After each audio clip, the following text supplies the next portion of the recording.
Bonjour à tous et bienvenue dans Politique Éco. Ravi de vous retrouver au programme de cette édition Les secrets inavouables de la Commission européenne d'Ursula von der Leyen. Alors qu'elle vient de lancer un plan pour réarmer l'Europe face à une prétendue menace russe, nous allons tenter d'exposer les pires scandales de l'industrie du lobbying qui gravitent autour de Bruxelles et leur lien avec la présidente von der Leyen. Quel a été son parcours avant d'arriver à la Commission? Comment exerce-t-elle le pouvoir depuis son arrivée aux manettes en décembre 2019? Pour en parler, notre invité Frédéric Baldan. Bonjour monsieur. Bonjour.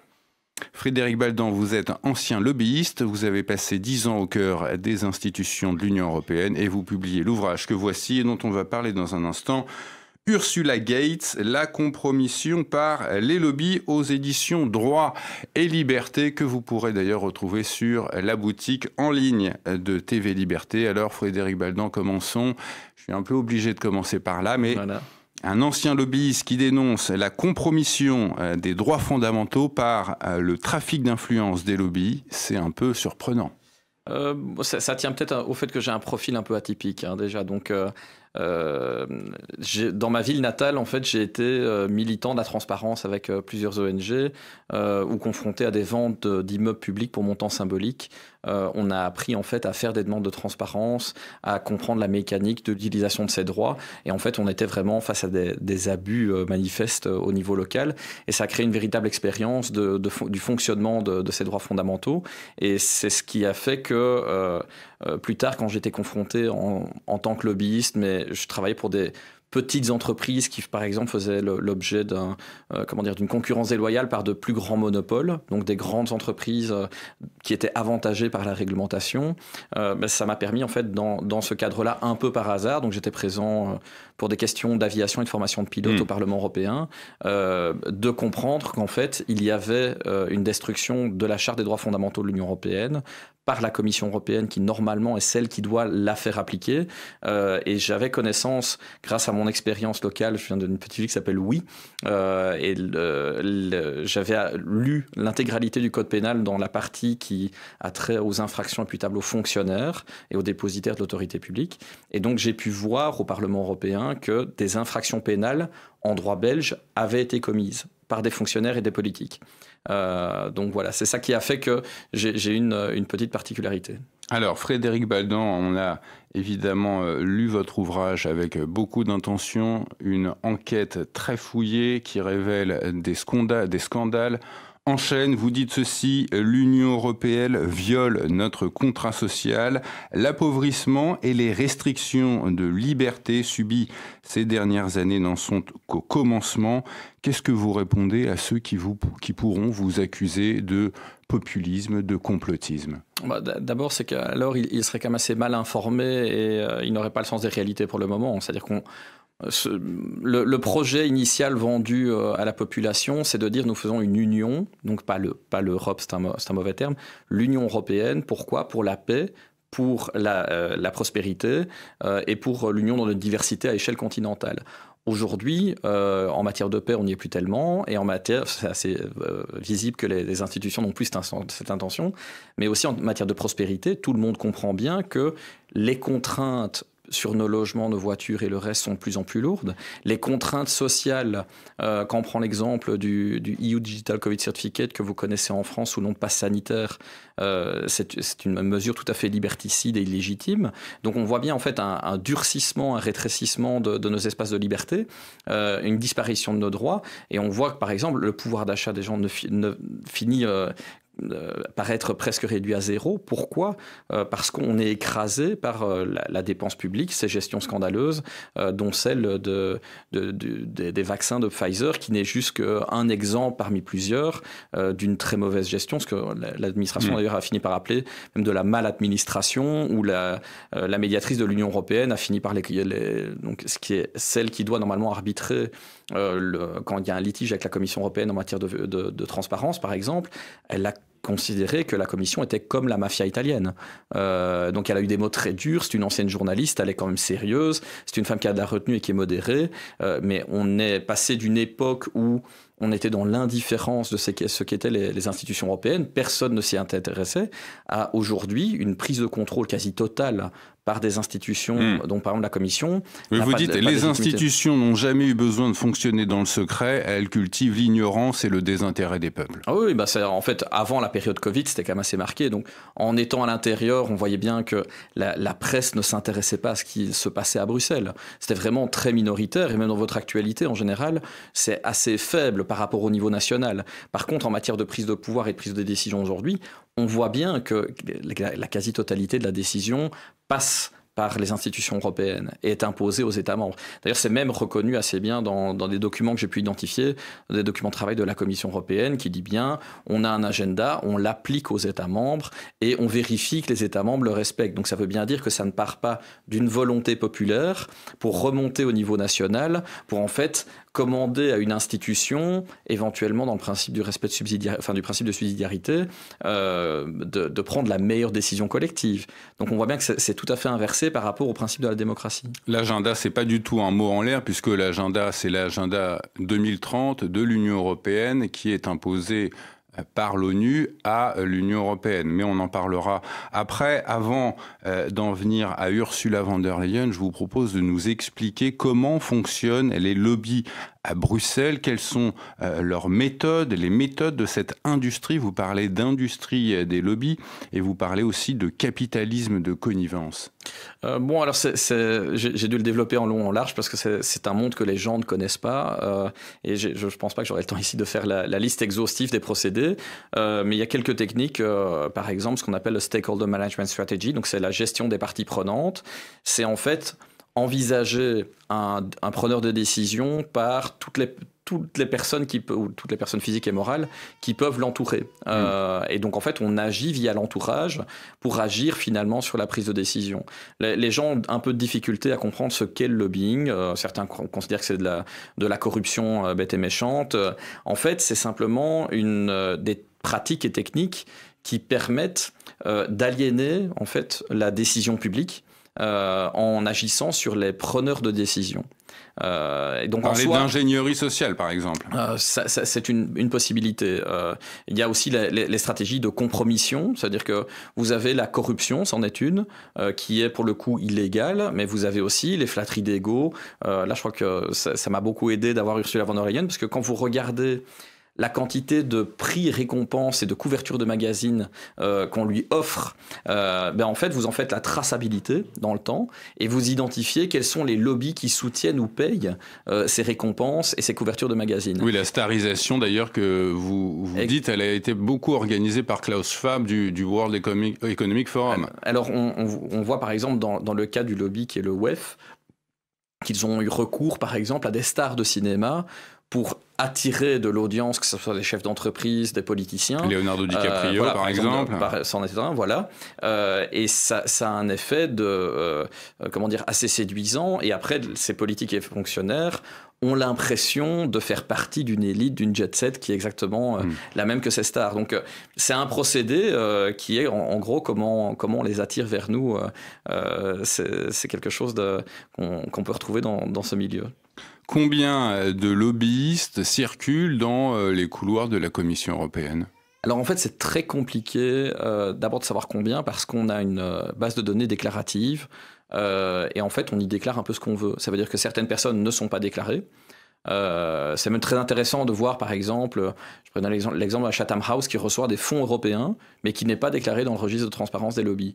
Donc il y a toute une série d'entités comme ça qui sont agissantes mais non déclarées, et d'autres qui sont déclarées d'apparat, mais qui en fait ne sont pas vraiment agissants. Donc on n'a pas vraiment de vision claire, mais en tout cas, penser qu'il y a des dizaines de milliers de personnes à Bruxelles dont c'est le travail quotidien, c'est une bonne évidence, oui.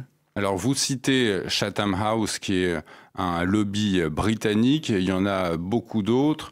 Vous citez Bruegel, Carnegie, le World Economic Forum, et puis le CFR et son pendant européen, le CFR. Le CFR, c'est le Council on Foreign Relations, qui est un très vieux lobby américain qui est né au début du XXe siècle, Et est-ce que ces grands lobbies sont enregistrés ? Alors, ça dépend des moments et ça dépend lesquels. Ils ne sont pas tous enregistrés, une partie est enregistrée, parce qu'aussi, théoriquement, ça doit garantir un accès au commissaire européen. C'est une condition nécessaire mais pas suffisante. D'ailleurs, on voit que Ursula von der Leyen a quand même une particularité.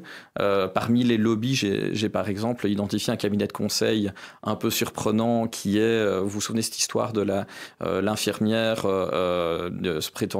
qui était la fille de l'ambassadeur du Koweït à Washington, qui a menti en audition aux États-Unis pour les couveuses, sur les couveuses avec les soldats irakiens qui auraient tué les bébés, qui auraient détruit les couveuses, ce qui est à l'origine du documentaire Comment vendre une guerre et qui a en fait entraîné la première guerre du Golfe. C'est le cabinet Hillel Knowlton. Normalement, ils devraient déclarer leurs clients. Pfizer, qui les a payés dans le cadre de l'affaire des vaccins, aurait normalement aussi dû déclarer son prestataire. Et Ursula von der Leyen, elle aurait dû déclarer les rendez-vous qu'ils ont eus ensemble. Or, elle ne l'a pas fait et ils ne l'ont pas fait. Donc, vous voyez toute la difficulté en fait d'avoir des lobbies qui par moments sont transparents et par moments pas. C'est quand même quelque chose d'assez compliqué. Même pour les journalistes, en fait, ils devraient disposer de cette information. Mais vu que c'est pas déclaré et que c'est pas bien contrôlé, voilà, on arrive à avoir une présidente qui a l'obligation de déclarer ses rendez-vous, mais ne le fait pas. Alors, cette Ursula von der Leyen, justement, est-ce que vous pouvez nous expliquer son parcours avant d'arriver à la tête de la Commission européenne? Vous la présentez déjà comme membre de lobby opaque. Oui, alors c'est quelque chose qui m'a frappé personnellement quand j'ai écrit, parce que j'essaie de contextualiser en me disant quel est le portrait que la presse m'a dressé d'Ursula von der Leyen? Et en fait, je me rends compte que c'est assez peu détaillé. C'est-à-dire qu'on me fait des effets de cinéma en me disant elle est fantastique, elle est allemande, elle est très connue, elle est puissante, tout ce qu'on veut. Mais par contre, savoir d'où elle vient, quel est son passé en Allemagne, c'est quelque chose qui est assez peu présent dans la presse. Et donc, on peut voir par exemple que dans sa jeunesse en Allemagne, elle a été exfiltrée par les services anglo-saxons. Qu'elle a dû déménager à Londres, où elle a vécu sous une fausse identité avec le nom de Rose Ladson. Elle a fini après par partir aux États-Unis où elle s'est mariée, et après on lui a construit une carrière en Allemagne. Donc si déjà on explique ça à la population, c'est quelque chose d'assez troublant et étonnant, parce que ça en dit long sur l'indépendance qu'elle peut avoir par rapport aux intérêts anglo-saxons. Donc c'est quelque chose qui est très marqué chez elle. Et en plus de ça, on peut voir par exemple qui était le père d'Ursula von der Leyen, qui porte le nom normalement d'Albrecht. Son père a écrit un livre. Alors je suis très amusé dans mes recherches de voir que en 1976, parce que je suis en France, pas en Belgique, le père d'Ursula von der Leyen a écrit un livre qui est quand même une espèce de promotion du totalitarisme en nous expliquant que l'être humain peut être réifié, que c'est un engrenage d'une machine il va jusqu'à faire la promotion de la torture d'État dans son livre, ce qui, dans ces années-là, avait choqué la presse comme Le Monde ou Amnesty International. Et aujourd'hui, quand sa fille en fait, ne fait qu'appliquer l'idéologie qu'on retrouve dans le livre du père, les mêmes acteurs, en fait, n'y voient rien de scandaleux à l'heure actuelle. Donc c'est quand même quelque chose d'assez surprenant quand on l'analyse. Et donc, je l'ai retrouvé dans différents lobbies. Donc, par exemple, je me suis rendu compte, vous savez, il y a une incompatibilité quand on est président de la commission à être dans un lobby. Normalement, on doit pouvoir agir en indépendance parce qu'on représente l'intérêt de l'ensemble des États membres. Et je remarque que, par exemple, elle déclare dans sa déclaration de conflit d'intérêt qu'elle a été membre d'un certain comité au sein du World Economic Forum, donc elle n'est pas Young Global Leader, mais elle est membre d'un comité qui est censé défendre les valeurs du forum et les propager quelque part et réaliser les objectifs du forum. En même temps, elle est lobbyiste pour un autre lobby qui est MSC, donc la conférence de sécurité de Munich, où vous avez vu J.D. Vance faire pleurer le président et choquer peut-être un peu Ursula von der Leyen. Donc, mais cette conférence de Munich sur la sécurité, elle est financée d'ailleurs par le fabricant d'avions américain Lockheed Martin. Alors, le fait de pouvoir tracer son appartenance à des lobbies qui tantôt sont déclarés, comme c'est le cas du WEF, qui est déclaré, il n'y a pas de problème, et d'autres qui ne sont pas déclarés. Donc elle a comme cette habitude de rencontrer des lobbies sans faire état de son rendez-vous, et de faire partie de cette industrie qui parfois ne se déclare pas ou qui agit un peu de manière spéciale. Il faut identifier quels sont les conflits d'intérêts potentiels qui émergent de là. A priori, tout le monde a un entourage, donc c'est pas la question. Mais quand elle a fait partie de la conférence de sécurité de Munich, même quand on trouve des titres, un peu comme pour Nathalie Loiseau à l'ECFR, un titre, comment dire, d'apparat, en fait, c'est quand même être lié à une structure. Et donc ça s'examine quand même en matière de conflit d'intérêts et de liens d'intérêts.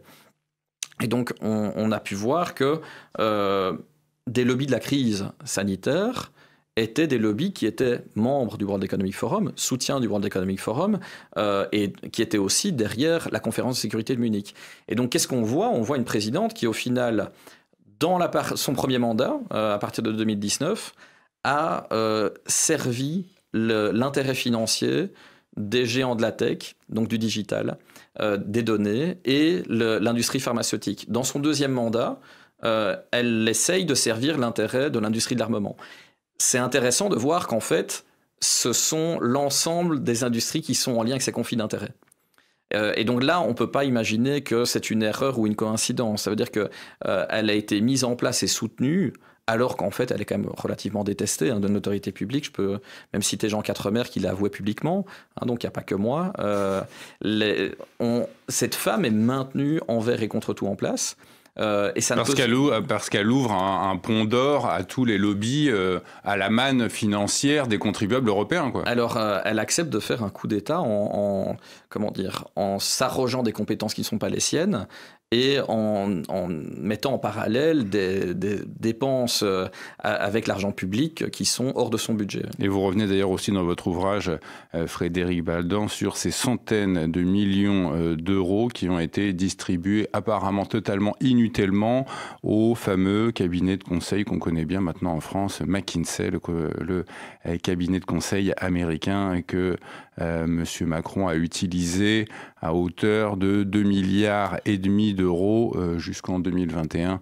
On avait entendu parler de cela pendant ces commissions parlementaires il y a quelques mois. Alors, Ursula von der Leyen, elle arrive à la tête de la Commission européenne le 1er décembre 2019. Elle va rapidement être confrontée à la gestion de la crise Covid, une crise que vous présentez comme le plus grand scandale financier de l'UE. Dès lors, la Commission va se soumettre à la Maison-Blanche et faire de la gouvernance chinoise une norme dans la guerre contre ce virus. Comment les lobbies vont passer à l'action à ce moment-là ? Bon, alors d'abord, c'est intéressant de constater que le World Economic Forum a détruit une de ses archives qui est quand même accessible aux petits informaticiens dont j'ai pu faire partie.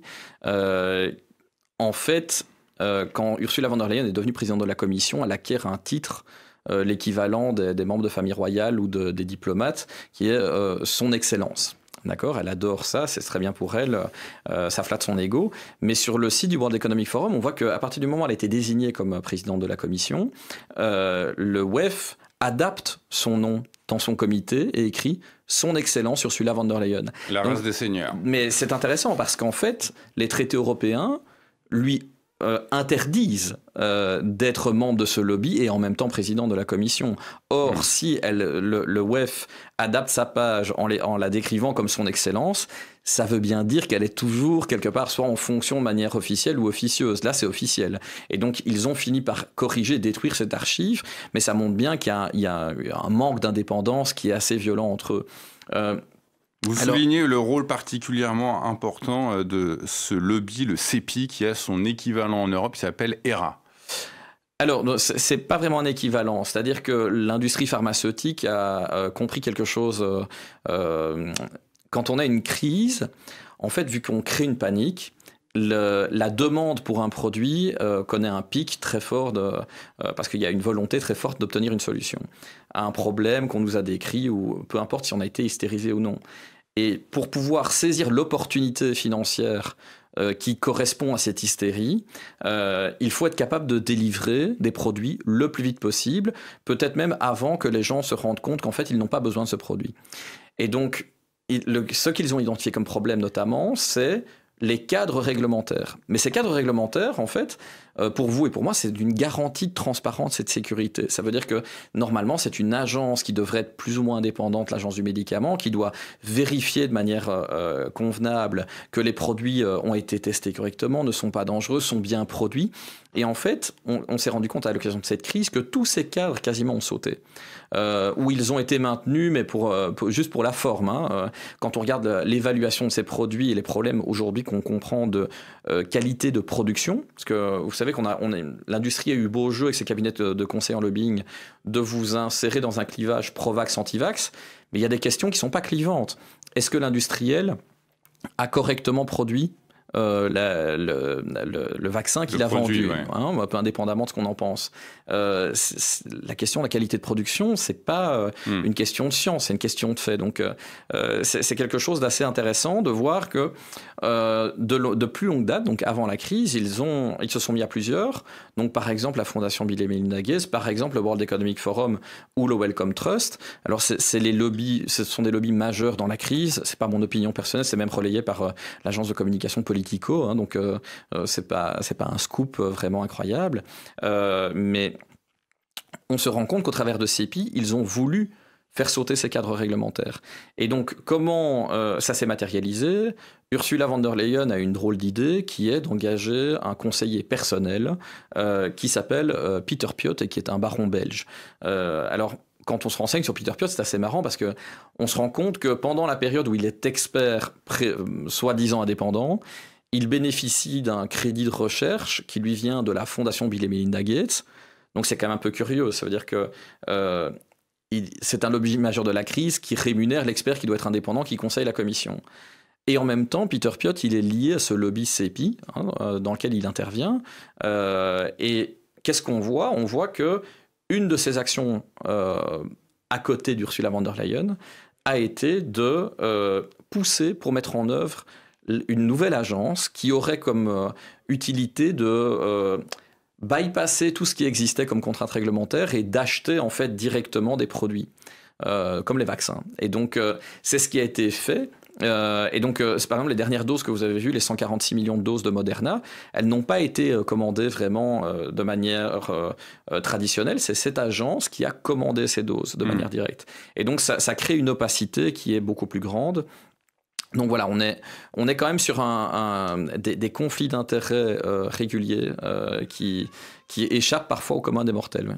Alors Frédéric Baldan, vous évoquez la mainmise des données des citoyens par l'entreprise de Bill Gates, Microsoft, dans le but affiché, entre guillemets, de préservation de la santé publique.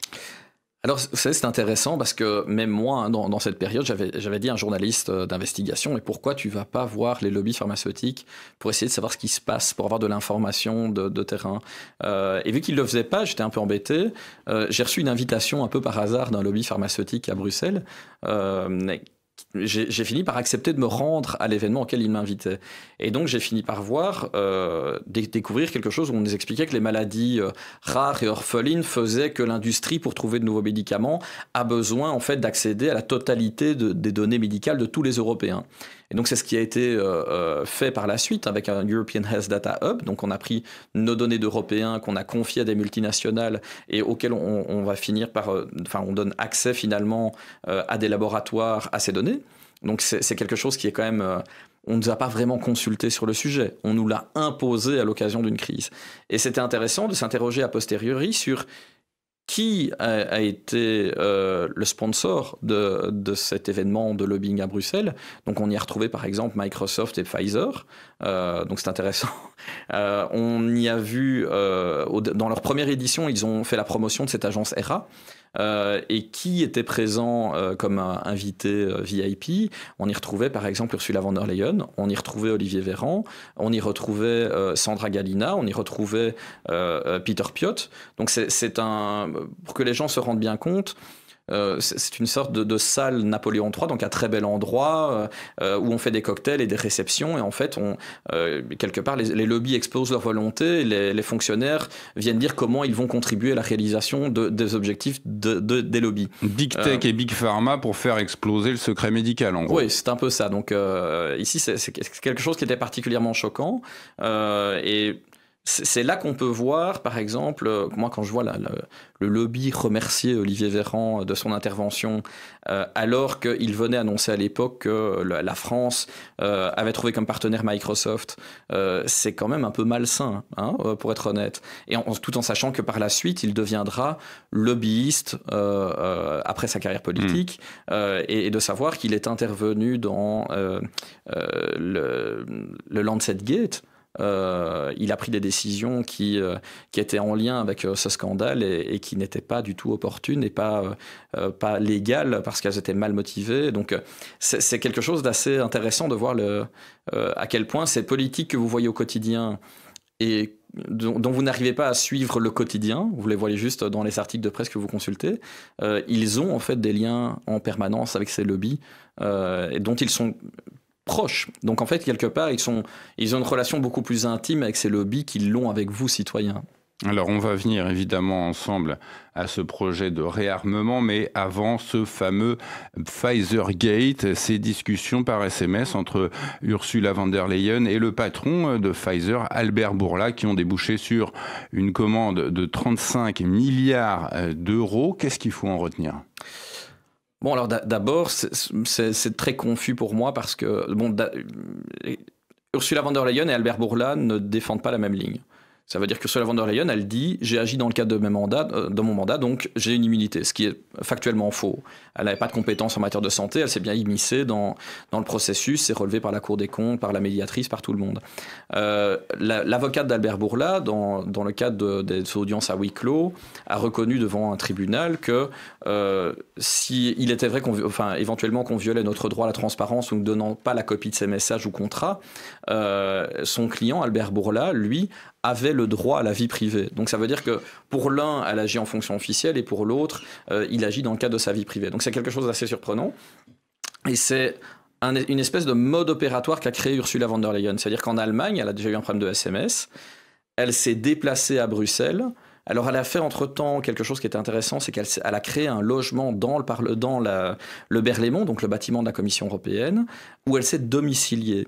Alors ça a un effet assez intéressant qui est, il n'est plus possible de la perquisitionner, parce qu'il faudrait en fait traverser le bâtiment de la Commission, et donc il faudrait demander son avis quasiment à Ursula von der Leyen ou à ses commissaires qu'elle peut révoquer, pour autoriser la perquisition de son domicile de Bruxelles. Donc on comprend bien qu'elle s'est mise hors d'atteinte au niveau judiciaire, et c'est de là qu'elle a continuer à négocier par SMS, ce qui, à mon sens, n'est même pas une voie légale pour un preneur de décision ou pour un fonctionnaire ou un politique, parce qu'on utilise des plateformes qui utilisent ces données, donc je ne vois même pas vraiment comment on peut juridiquement le faire. Et elle est en fait intervenue directement et personnellement dans le cadre du 3e contrat d'achat, donc hors urgence, pour négocier 1,8 milliard de doses pour un montant de 35 milliards d'euros. Donc ça pose quand même un problème parce que le prix a augmenté après son intervention. Donc d'abord, on arrive dans des quantités qui sont folles et que personne n'arrive à justifier. Ça veut dire qu'indépendamment qu'on pense que le produit est bon ou pas bon, la quantité surnuméraire est complètement déraisonnable. Oui, il était prévu 10 doses pour chaque citoyen européen, ce qui, d'un point de vue d'un immunologue, n'avait aucun sens. Tout à fait. Donc ça inclut les bébés, les jeunes, tout le monde. Donc elle s'est vraiment acharnée pour essayer de cibler les enfants. Et puis aussi l'existence de cette clause de secret des affaires entre Pfizer et l'Union européenne. Alors je vous dirais que ça, c'est quelque part le résultat de la négociation entre la Commission et Pfizer. Nous n'avons jamais donné le mandat à la Commission européenne de signer des contrats avec de telles clauses. En fait, la Commission européenne, son travail, c'est de respecter les traités européens. Alors, ce qu'on observe maintenant, c'est qu'elle s'émancipe des traités. Donc, elle agit hors de tout cadre, hors état de droit. Mais en fait, les traités européens, ils prévoient qu'elle doit appliquer la Charte des droits fondamentaux, ça veut dire le droit à la transparence. Et ce qu'elle a fait, c'est utiliser un contrat qui est une norme inférieure pour contredire des traités, ce qui n'est pas légal. Et ce n'est d'ailleurs pas la mission qui est confiée au commissaire. Et donc en fait, on se demande de quel droit elle pourrait conclure ou même proposer aux États membres de telles dispositions. C'est quelque chose qui est assez intéressant. Et ce que je peux vous dire aujourd'hui, c'est que on peut y revenir dessus après, mais nous avons fait des procédures judiciaires et nous avons été les premiers à obtenir la copie des contrats non censurés. Vous avez les contrats entre vos mains, mais que vous refusez pour le moment de dévoiler pour faire pression sur l'Union européenne pour le moment. Alors, c'est pas sur l'Union européenne, c'est-à-dire que les contrats, comme Ursula von der Leyen l'a dit, ce sont des contrats qui sont payés par les États membres, signés par les États membres. Et donc, ce que je fais par exemple aujourd'hui, c'est demander à mon État, à moi, je veux que vous rendiez public le contrat au travers d'une demande de transparence administrative. D'accord. Ils me disent qu'il y a le secret des affaires et je leur réponds, j'ai une copie du contrat avec moi et je peux lire que l'argument de droit que vous m'évoquez est mensonger. Et donc en fait, maintenant je vous redemande et je vous poursuivrai si nécessaire, vous allez publier vous-même ces contrats. Parce qu'en fait, il y a quand même quelque chose d'anormal, c'est que des citoyens en fait doivent obtenir par la voie de tribunaux pénaux des copies de documents qui normalement devraient être publiques, et qui ont été refusés aux députés, qui ont été refusés aux journalistes. Et donc maintenant, en fait, j'essaye d'obliger, de contraindre l'autorité publique à faire son devoir, c'est-à-dire respecter le droit à la transparence et les rendre publics. Et vous indiquez bien dans votre ouvrage, Frédéric Baldan, que le produit n'a jamais été anti-pandémique et n'était donc pas destiné à mettre fin à cette crise du Covid-19. La forteresse du mensonge, vous l'écrivez, elle éclate à partir du 23 septembre 2021 grâce à la députée européenne Virginie Joron avec l'ouverture d'un fonds européen d'indemnisation des victimes des vaccins contre le Covid. Comment ça se passe ? Alors c'est difficile de se remettre dans la temporalité d'une période un peu traumatique pour tout le monde. Hein. Ça veut dire que ce qu'on a eu comme premier élément qui pouvait changer la donne, on a eu le projet Veritas qui a fini par publier des documents de la DARPA sur les traitements précoces, et on a eu cette question de Virginie Joron en fait, ou cette interpellation au Parlement européen qui visait à créer un fonds d'indemnisation en fait pour les victimes d'effets secondaires, qui était une question normalement qui devrait être tout à fait normale. Hein, donc, mais dans cette période traumatique où on n'avait pas le droit de prononcer les mots effets secondaires, ça a fait réagir une partie de la population, donc même des fact-checkers qui ont essayé de dire que non, enfin bon, d'inventer une réalité alternative. Mais c'est à peu près le moment dans l'histoire entre cette publication par le projet Veritas et les questions de Virginie à l'époque. Qu'on voit la situation véritablement basculer. On sent que c'est vraiment le début de la chute libre. Et après ça, on a eu quand même d'autres éléments. Donc, par exemple, les deux que j'aime bien, c'est Janine Small, qui est la représentante de Pfizer, qui vient devant la commission Covid au Parlement européen, une commission d'enquête où il y a plusieurs députés, Robert Ross, Virginie Joron, Christine Anderson et d'autres, et Michel Rivasi à l'époque, quand elle était vivante. Et ils finissent par faire avouer en séance publique, donc c'est Robert Ross, à Madame Janine Small que son produit n'a jamais été étudié pour bloquer les transmissions entre individus. Donc ce qui est intéressant... Oui, il lui demande très clairement, est-ce que vous pouvez nous répondre par oui ou par non ? Est-ce que ce produit a été testé avant sa mise sur le marché pour empêcher la transmission ? Tout à fait. La réponse est non. Non, en fait, il n'avait jamais testé le produit à cette fin. Donc ça veut dire que on lui a prêté une qualité qu'on savait qu'il n'avait pas et qu'il n'avait pas été étudié. Donc c'est véritablement à l'origine d'une escroquerie. Et je vous rappelle que les QR codes, donc les passes sanitaires français par exemple, qui a une base européenne, hein, le certificat Covid numérique européen, en fait, il est conditionné au respect des droits fondamentaux. D'accord ? Au principe de non-discrimination. Sauf que quand on connaît le contrat et quand on connaît ce règlement, on se rend compte que depuis le début, le règlement est illégal. Et quand on a connaissance du témoignage de Janine Small, qui est public, on se rend compte, en fait, sans voir les contrats, qu'effectivement, il y a une base arbitraire là-dedans. Donc, ce n'est pas une atteinte au droit qui est légitime, proportionnée, strictement nécessaire, ce qui est les conditions prévues, en fait, pour être légal. Votre droit fondamental n'est pas absolu. Mais là, on a bien vu qu'en fait, ça reposait sur rien. Et ce n'est pas une question d'étude scientifique contre une autre étude scientifique. C'était justement tout l'intérêt. Ça faisait la preuve légale de manière incontestable. Et on a eu un autre témoignage qui a suivi, celui de Sandra Gallina. Alors, elle, c'est là, elle négociait les contrats d'achat. C'était la direction. Elle a fait différentes interventions. On peut imaginer que dans ces différentes rencontres avec les lobbies et l'industrie, Madame Galina, Monsieur Peter Piot et Madame von der Leyen ont joué un rôle véritablement clé. Madame Galina, en fait, elle est chef d'unité à la direction générale de la santé au sein de la Commission européenne. Donc, vu que c'est une énorme structure bureaucratique, elle est organisée en direction générale, chacune dans un pôle, la concurrence, la santé, différentes choses. Madame Galina, elle est chef d'unité au niveau de la santé. Et elle finit en audition filmée par expliquer que oui, ces équipes de juristes lui ont expliqué que ce qu'il faisait en matière de gestion était parfaitement illégal. Que cela violait les traités. Que ça violait les traités, mais qu'elle assumait le fait de s'en foutre. Et c'est très intéressant. Pourquoi ? Parce que je m'en fiche, voilà, elle dit entre guillemets. Et d'ailleurs, c'est pour ça que les jeunes l'aiment bien. C'est ce qu'elle dit d'ailleurs en audition filmée. Et c'est très intéressant parce que finalement, elle démontre ce que j'ai appelé la roue libre. Ça veut dire que les fonctionnaires dont leur rôle est de faire appliquer les traités européens, qui ne sont pas parfaits, on peut discuter beaucoup de choses, il n'y a pas de problème, mais même ça, ils ne le font plus. Ça veut dire qu'ils se sont émancipés de manière volontaire et consciente de tous les cadres légaux. Ça s'appelle une rupture d'état de droit, en fait.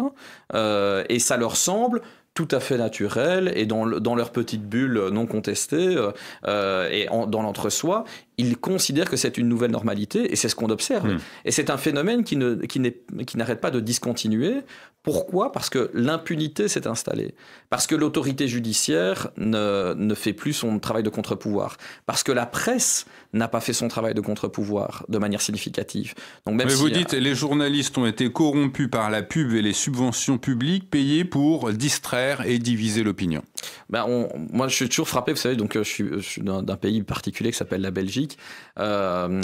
Si vous voulez, on essaie toujours quand je viens en France, j'observe toujours une dichotomie très forte entre les gens prétendument de gauche et de droite. Je vous dirais qu'avec cette expérience de la crise sanitaire, je comprends même plus ce qui est de gauche et de droite, parce que j'ai vu des gens de droite voter pour la défense des droits fondamentaux et des gens de gauche contre. Michel Rivasi qui était de gauche et Virginie Joron de droite se sont unis. Oui, donc pour vous dire, c'est vraiment une explosion des règles. Comme on le voit aujourd'hui avec la paix, on va avoir des partis qui traditionnellement devaient être ceux qui défendaient la paix et les autres la guerre, et ça s'est permuté. Donc il n'y a plus de référentiel. Et en fait, c'est une façon de cliver, c'est une façon de désunir les gens.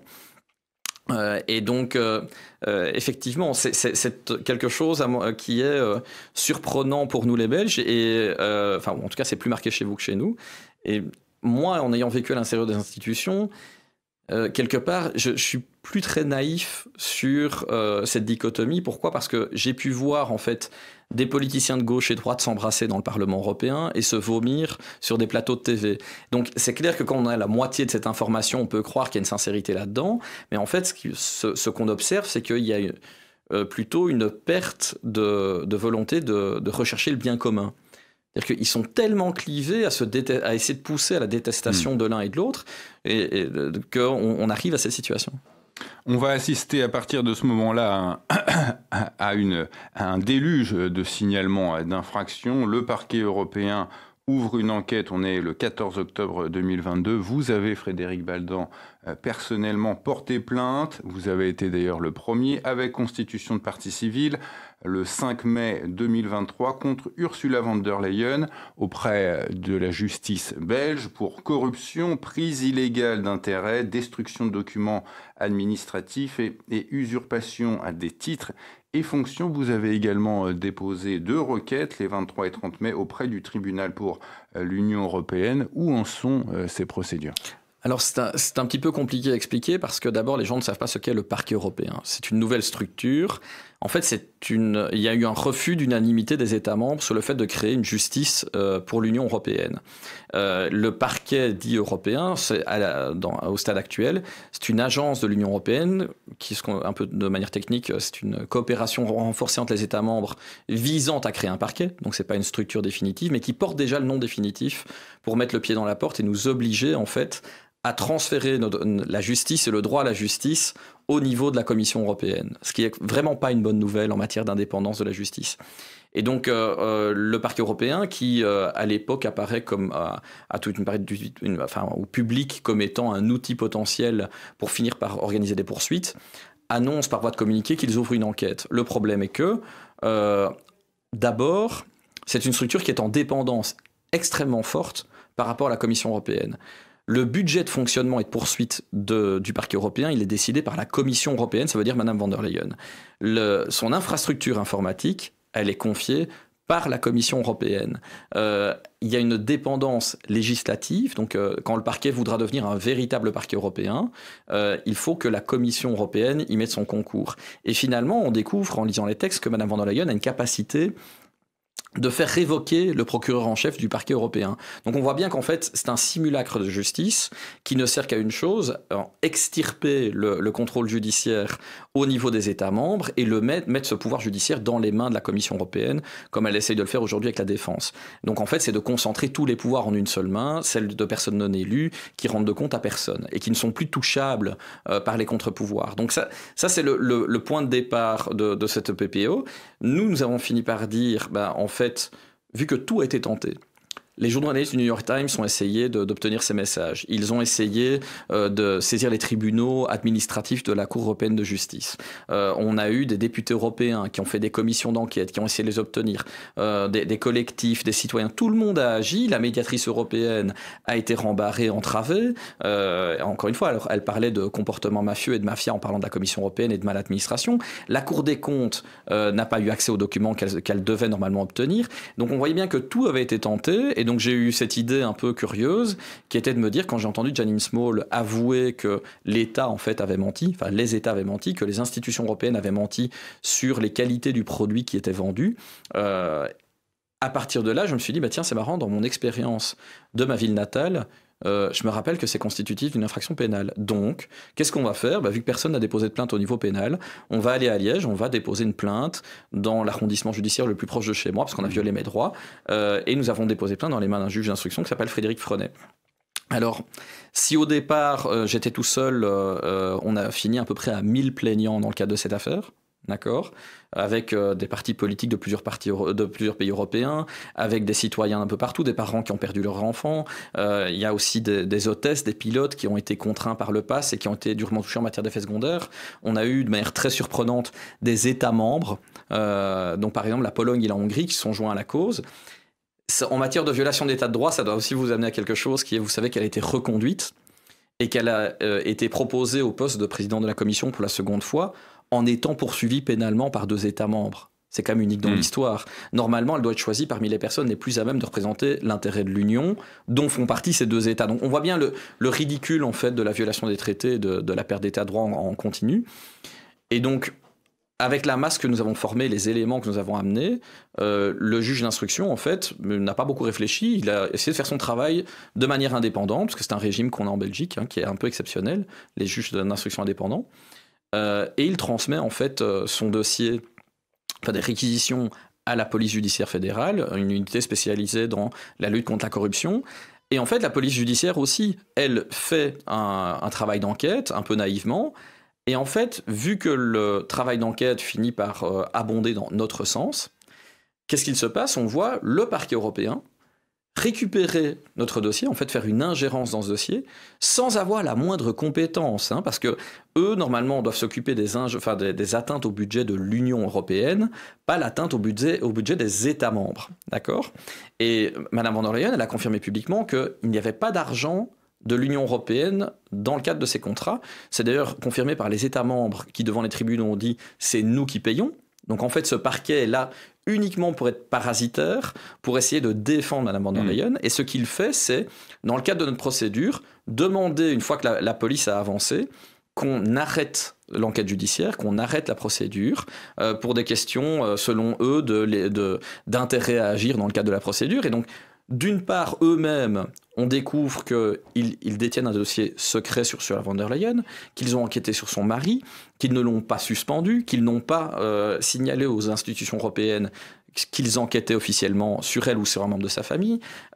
Et en même temps, ils ne s'attachent pas en fait à poursuivre les infractions qui ont été identifiées. Donc ils nous disent, vous ne pouvez pas les poursuivre, et nous, en fait, on ne le dit pas, mais on ne les poursuit pas. Et donc, c'est l'organisation d'une impunité et c'est quelque part nous priver d'un accès à un tribunal indépendant. Ce qui prouve la pertinence de votre combat judiciaire, Frédéric Baldan, c'est que vous avez subi des représailles, vous avez été désenregistré, si je peux dire, vous avez été radié du registre des lobbies, vous n'avez plus votre activité au sein de l'Union européenne. C'est ça, donc en fait, vu que j'avais une activité assez régulière, je déclarais chaque année à peu près les mêmes données. Et pour être inscrit dans le registre des lobbies, vous ne l'êtes que si vous êtes conforme aux exigences du règlement. Et donc, quand vous êtes réputé conforme, vous êtes inséré. Donc, pendant 6 ans, j'ai été inséré avec les mêmes données de déclaration. Et soudainement, après avoir donné une conférence sur en fait une deuxième procédure, non pas pénale, mais une procédure administrative où j'avais demandé avec mon avocate Diane Protal la suspension en fait, d'Ursula von der Leyen au motif qu'elle violait le code de bonne conduite des commissaires européens. Elle ne préservait pas une apparence d'honnêteté du fait de cacher ses messages. En fait, le jour de l'annonce, je l'ai fait avec Michel Rivasi, qui est décédé depuis lors, mais depuis les bureaux du Parlement européen, à Paris. Et je me retrouve 3 heures plus tard avec une enquête sur la régularité de ma déclaration et on me dit que mes données seraient devenues incohérentes alors qu'elles ont été validées au moins 6 fois d'affilée et en fait je comprends que peu importe ce que je vais développer comme contre-argument, l'administration a décidé de me créer un problème et donc je finirai juste après ça radié. Alors, Ursula von der Leyen n'est toujours pas sortie de ce Pfizer-gate, en tout cas au niveau judiciaire, puisque vous avez toujours des recours à activer. Elle a annoncé un plan de 200 milliards pour développer l'intelligence artificielle. C'était le 11 février dernier. Et un autre, le plus récent, dont on parle beaucoup, 800 milliards pour relancer l'industrie des armes. C'était moins d'un mois après, le 4 mars. Qu'est-ce qu'on peut dire aujourd'hui? Comment ça se prépare? Je dirais qu'il manque même une dépense, c'est les 724 milliards de fonds de relance Covid qui ont fini par disparaître, on ne sait pas où, avec quel bénéficiaire économique. Donc ce qu'on voit aujourd'hui, un peu sur le modèle de l'USAID américaine, c'est que la Commission finalement est devenue une plateforme de détournement de fonds publics et une plateforme de blanchiment d'argent. Elle sort de ses compétences, en fait met en œuvre des budgets extraordinaires qui deviennent complètement pharaoniques. Et c'est un peu sur le modèle de la faillite, quand on regarde ce qu'elle dépense au fil du temps. Alors oui, quand j'ai écrit le livre, le scandale des dépenses avec Pfizer était parmi les contrats les plus importants jamais passés par la Commission européenne. Mais depuis, il continue en fait à augmenter les sommes et on a une opacité sur les montants qui sont dépensés qui est complètement folle. Donc ça veut dire que de plus en plus et de plus en plus vite, on dépense l'argent public, peut-être parce que la Commission finit par sentir que c'est un peu la fin, qu'ils ont quand même créé une animosité au sein de la population, un appauvrissement qui sort les gens du confort et donc quelque part de la servitude volontaire qu'il pouvait y avoir. Et donc on est comme dans une situation, assez dramatique, où finalement on a une institution qui n'a pas vraiment de contrôle démocratique, qui est la Commission. Au pire, elle a son propre tribunal, qui est la CJUE, qui n'a pas vraiment l'air de vouloir appliquer les traités quand il s'agit d'Ursula von der Leyen, qui dépense des montants qui sont impossibles à tracer. On ne connaît pas ses bénéficiaires. Ils atteignent une somme répartie par habitant qui devient insupportable au point d'appauvrir la population. Et donc on voit bien que c'est un modèle de dépossession en fait du patrimoine de la population, que ce soit au travers de l'impôt ou de l'impression monétaire. Et quand je disais que la CJUE en fait n'est quand même... Et de l'endettement des États. La CJUE, alors c'est même marrant parce que elle fait des gopées pour imposer aux États membres de ne pas s'endetter plus qu'à hauteur de 3%. Oui, le pacte budgétaire, voilà, on doit essayer de... Enfin, pardon, au niveau du respect du budget, on ne doit pas faire un dépassement budgétaire. Et par contre, pour elle-même, elle dépasse ses compétences, donc elle s'en arroge, et elle fait des dépenses hors budget qui sont complètement incontrôlées. Frédéric Baldan, vous évoquez ce projet de construction européenne sous la dénomination de la Nouvelle Europe, un terme qu'on peut retrouver déjà dans la bouche des juristes d'Adolf Hitler dans les années 1940, quand il avait voulu cette Nouvelle Europe, Das Neue Europa, avec les Italiens de Benito Mussolini. Cette Nouvelle Europe en lien avec l'agenda 2030 de l'ONU, ce fameux agenda, c'est pas un mot en l'air, le marketing habille le tout avec le développement durable. Quel est le but final de tout ce méli-mélo ? Alors c'est beaucoup de choses complexes que j'ai dû détailler avec des documents publics qui viennent de la Commission ou de l'ONU. D'abord, il faut savoir, c'est une structure dont on parle assez peu dans le quotidien. L'ONU a une volonté de créer un nouveau contrat social. C'est assumé par son secrétaire général. Donc ils s'entendent avec des pays qui ne sont pas des démocraties pour former un nouveau contrat. Ce nouveau contrat, il repose sur des objectifs qu'on décline et qui doivent être mis en œuvre en fonction d'un agenda. Donc ça veut dire, par exemple, que les DPI, les Digital Public Infrastructure, tous les outils numériques doivent être mis en place pour éventuellement contraindre socialement la population. Le portefeuille d'identité numérique, le certificat numérique Covid, la monnaie numérique, les nouvelles technologies génomiques, etc. Voilà. Et donc en fait, ces outils finalement, vu qu'ils sont dématérialisés, ils sont délocalisables. Et quand ils finissent par remplacer votre administration publique, ça vous montre qu'en fait, est-ce qu'on a encore besoin de la même échelle de gouvernance? Parce que les outils numériques permettent de changer cette échelle.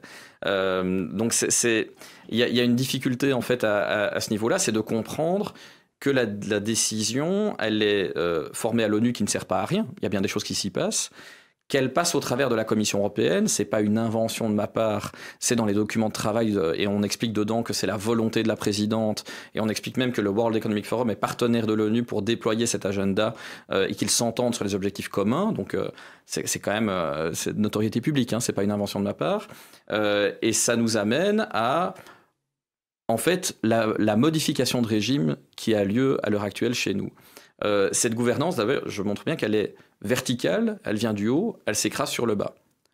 C'est pas un agenda que nous avons voté, que nous avons décidé. À la limite, s'il est légitime. Vous parlez, Frédéric Badran, excusez-moi, je vous coupe, de gouvernance mondiale, de contrôle du vivant, de biopouvoir. Ça, c'est le fantasme et la volonté de gens qui ont trop d'argent sur Terre. Donc voilà, peut-être qu'eux, on devrait leur créer un impôt mondial pour être sûr qu'ils diminuent en patrimoine et qu'ils aient moins d'idées égocentriques farfelues comme celle-là. Mais comment dire ? Ce projet de la Nouvelle Europe, c'est pas un vocable que j'ai inventé par moi-même, c'est en étant dans les institutions, on entend des jeunes députés, peu importe le parti, même des Verts, qui nous disent « nous devons construire la Nouvelle Europe ». Quand on entend Ursula von der Leyen, elle dit « nous devons nous servir de notre union pour créer notre Europe ». Et on va nous expliquer assez souvent la Nouvelle Europe. Donc c'est intéressant parce que quand on le traduit en allemand, ça donne justement l'appellation qui est similaire avec celle de l'Allemagne nazie. Et on voit bien qu'en fait, il y a une inversion des valeurs, c'est-à-dire que l'Union européenne, encore une fois, indépendamment de ce qu'il y a dans les traités, on a formé un consensus populaire dessus sur l'idée de la paix, la prospérité, d'un espace de justice, de sécurité et de liberté. Et en fait, on voit aujourd'hui que on a la guerre et que l'Union européenne est l'ensemble économique qui a le moins de croissance dans le monde. Mais on voit un appauvrissement de la population, une perte de pouvoir d'achat. On voit, au-delà de, éventuellement, être en guerre est une chose. Alors, normalement, on n'est pas en guerre au niveau de l'Union européenne, enfin des pays de l'Union européenne. Mais ce qu'on voit, c'est qu'il y a une volonté de s'inscrire dans la guerre. De la co-belligérance. Ce qui, normalement, n'est pas la mission donnée à la Commission européenne ni aux institutions. Et donc là, on voit bien qu'en fait, on passe d'un régime qui est celui que les gens éventuellement appréciaient vers un régime qui n'est pas celui qu'on souhaite, et nous ne sommes pas consultés pour cette transition. Terminons par là avec une phrase tirée de votre ouvrage, une caste unifiée et embourgeoisée qui va couler de toute manière, mais pour quelles conséquences, Frédéric Beldan?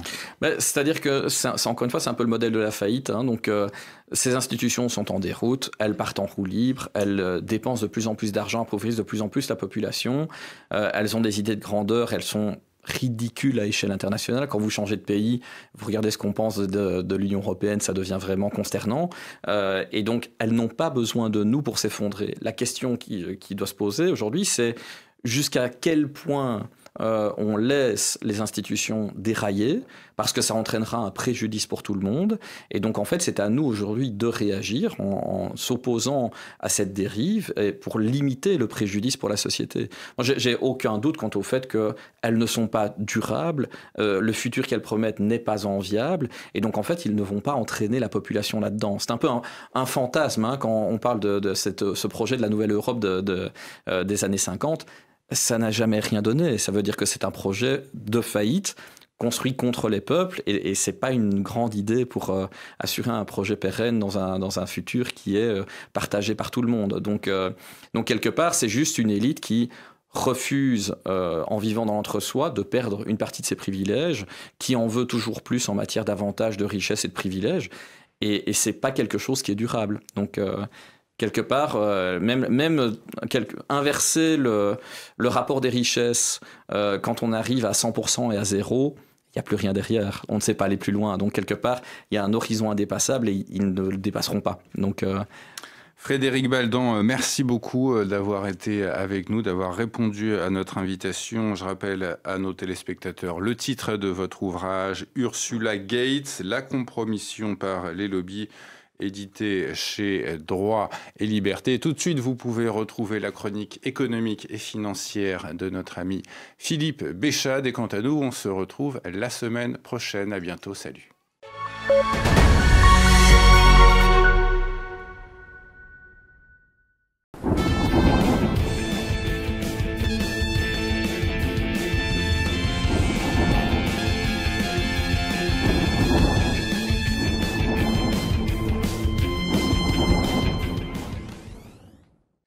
Bonjour et bienvenue pour ce rendez-vous hebdomadaire de décryptage de l'actualité économique et géopolitique en mode affranchi. Je salue tous les abonnés de TV Liberté pour cet épisode que je vais intituler « Bayrou met le Parlement en congé 3 mois cet été, mais qu'est-ce qu'il nous mijote ?»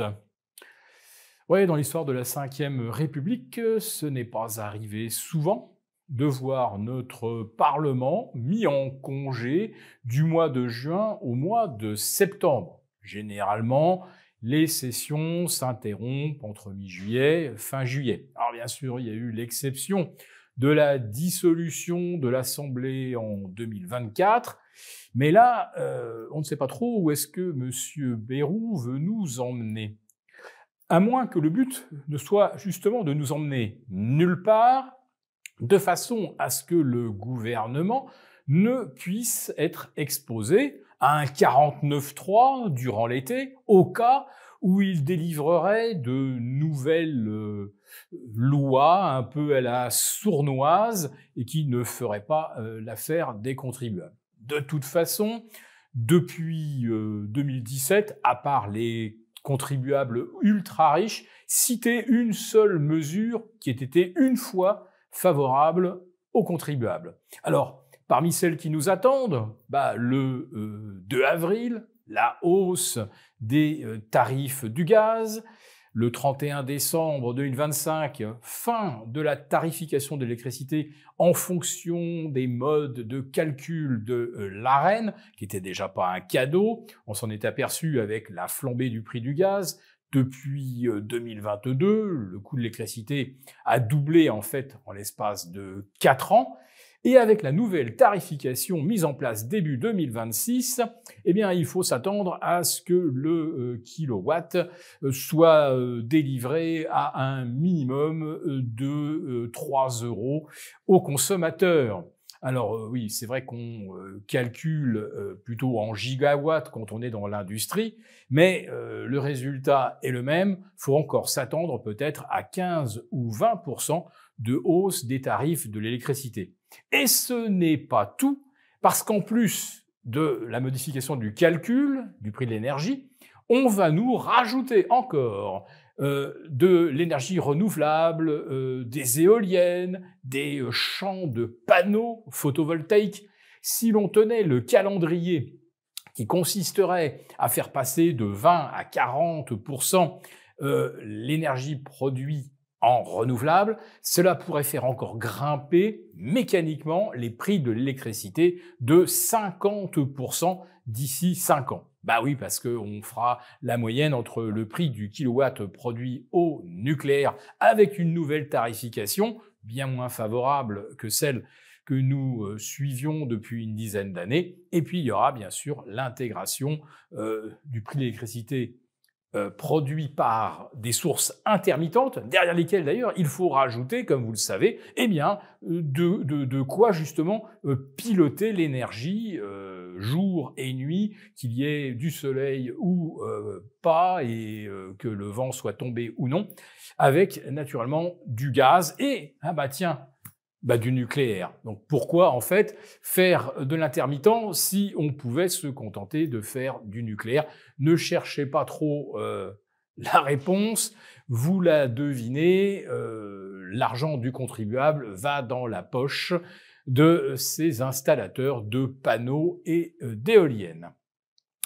Alors prendre de l'argent dans la poche des contribuables, nous en avons parlé avec cette espèce de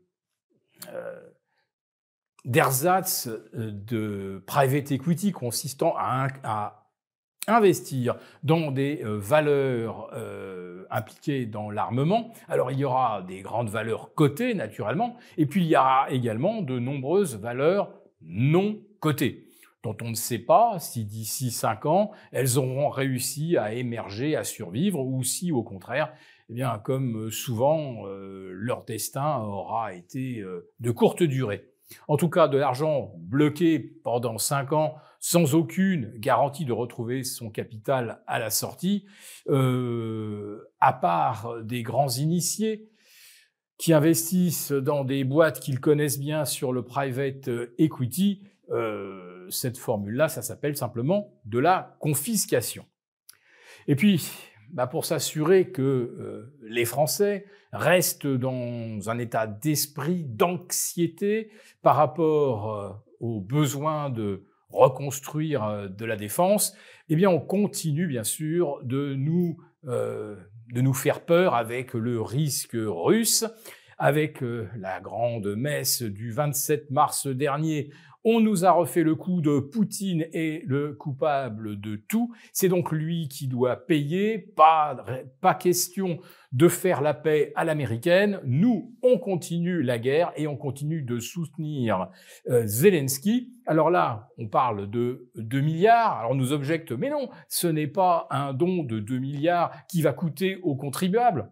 Mais si, bien sûr, parce que ce qu'on va donner comme armement à Zelensky, il va falloir de toute façon le reconstituer avec de l'argent que l'on n'a pas. On ne va pas vider nos arsenaux, nos stocks et rester, nous, avec aucun moyen de défense. Donc évidemment, tout ce qui est donné, offert à l'Ukraine et Zelensky, il faut derrière le reconstituer. Bon, les Américains, ils ont été beaucoup plus transparents. Ils ont expliqué que c'était une bonne affaire que toutes les vieilles munitions partent en Ukraine parce que, comme ça, les États-Unis se reconstituent un stock d'armes dernier cri.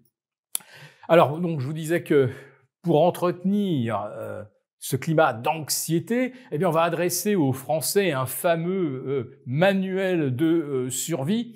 Vu comment Macron gère les choses, on pourrait plutôt se demander comment on survit à Manuel. Nous avons conçu à votre attention un rapport spécial que vous obtiendrez gratuitement en cliquant dans le lien en description de cette vidéo. Un rapport spécial qui analyse toutes les conséquences économiques, financières et patrimoniales. Et bien sûr, ce rapport vous offre également des mesures, des initiatives à mettre en place très rapidement pour protéger votre épargne, celle de vos proches. Tout ça donc dans un rapport gratuit que vous obtenez en cliquant en bas de cette vidéo.